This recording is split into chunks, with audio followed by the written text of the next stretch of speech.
morning friends and welcome to the pre-market update.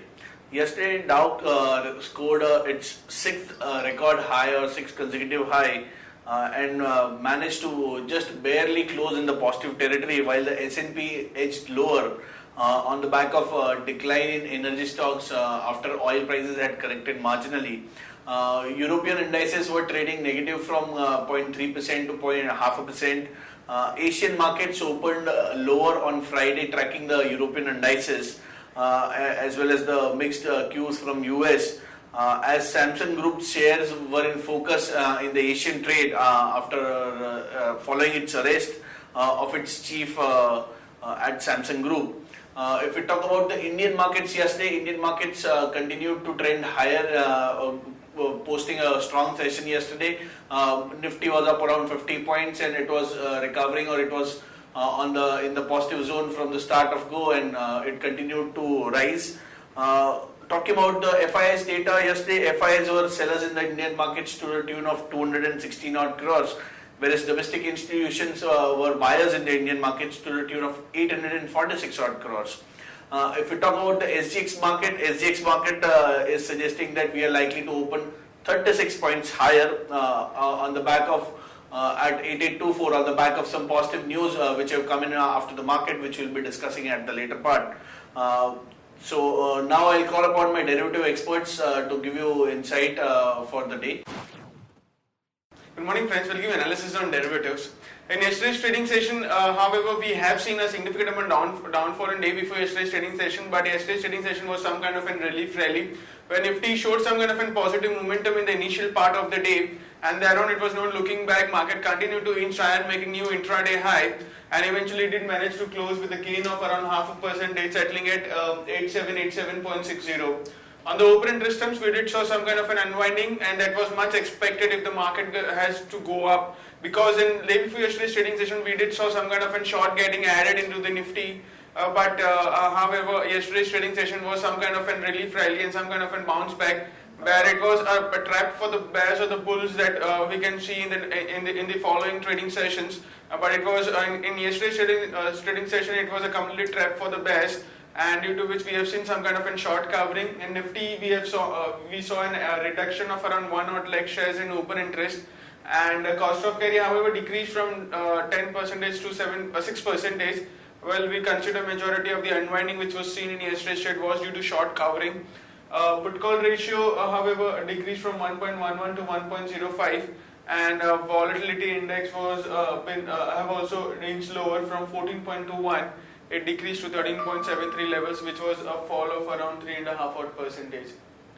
On the option side, we did saw a lot of call writing taking place in day before yesterday's trading session, and in yesterday's trade, most of the call writers have been forced to cover their short positions due to the sharp upside and unexpected upside in the market, where 8,800 call options in a reduction of around 11 odd percentage, and 9,000 call options saw a reduction of around 9% in yesterday's trade.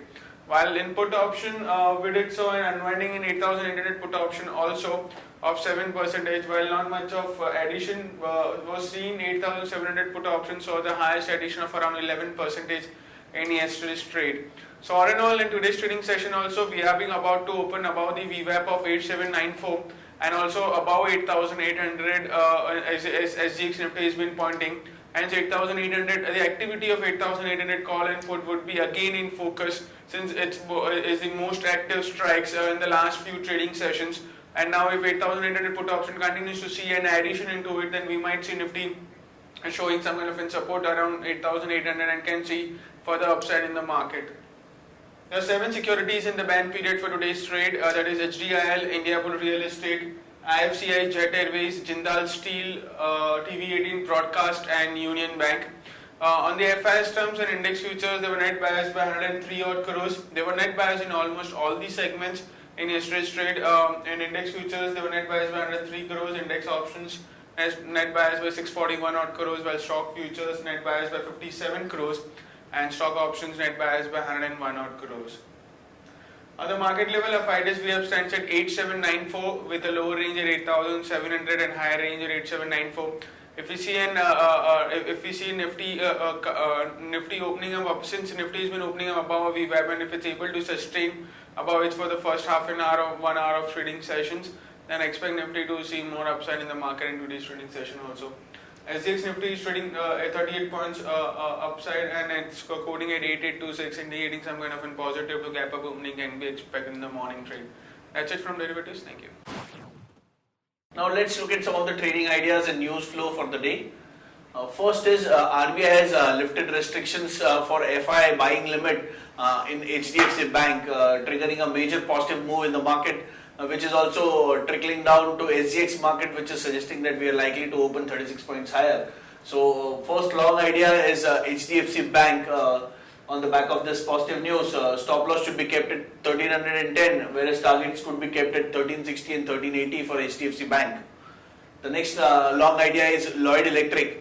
Havells India is likely to buy Lloyd Electric's consumer business, that is the AC segment of the Lloyd Electric, for around 1500 crores. This will give Havells a foothold in the AC segment where it has minimal presence. So action to be taken is long Lloyd Electric for a stop loss with a stop loss of 319 for a target of 332 and 335. The next idea is idea itself. If we see idea and bail have been removed from Nifty 50, so this could trigger some selling in idea today. So action to be taken is sell idea. Current market price is 108. Stop loss should be kept at 111 for a target of around 103 and 101 in idea. Now other news flow, Siemens has won order worth 119 odd crores from Sterlite Power Grid Ventures. Tata Motors is the front runner for a 60,000 crore order for the combat vehicle program. So this is some positive news on Tata Motors front. Kotak Mahindra and Axis Bank merger rumors have propped up in the market, and yesterday there was some, it closed positive on the back of this merger rumors also. MCX has signed a MOU with Singapore Diamond Exchange, so some positive news on the MCX also. US FDA has approved a biologics license application, that is the BLA for Mylan, and Biocon Limited proposed biosimilar for review has been accepted by the US FDA. So we feel that Biocon could be in action today, and we could see some positive upside on the stock. IOC and Indiabulls Housing will replace Idea and BHAL in Nifty. The effect is likely to come in from March 31st, so there is quite a bit of time for that. Bank of India to be excluded from Bank Nifty, and IDFC Bank has replaced it. The same effects would be in place from March 31st. Hit by demonetization, toll collection have fallen by around 20% to 644 crores in the 3 months to December 2016. So we could see some sort of negative action in IRB as well as ILFS transport. Lupin has announced that the company has received US FDA approval for Avlox tablets, which is used to treat bacterial infections, and also Hycolon oral solutions, which is prescribed for dry cough. This is a big positive news for Lupin, so we could see some positive action in Lupin, and one could trade with a positive bias today also. Reliance Industries arm, that is Reliance Retail, has shut around 60 stores as losses have mounted in that segment. Tata Motors and Microsoft has inked the deal for tech collaboration. On the watch list front, if we see watch list stocks with positive bias are Bata India, PFC and Reliance Capital. On the stocks with positive negative bias, we feel that IDBI and BPCL could be under pressure today. On the advisory picks, if we see from an investment perspective, which are also displayed on ET now between 9:15 and 9:30, we like Suprajit Engineering with the upside potential of close to 11%. We like Vatek Vabag with the upside potential of close to 31%. We like Insecticides India with the upside potential of close to 13%. We like Glenmark Pharma with the upside potential of close to 23%. We like Bajaj Corp with the upside potential of close to 25%. These are the stocks we like from an investment perspective for a 1 year kind of a time frame for investors. So that's it, friends, from all of us. Thanks and have a nice trading session.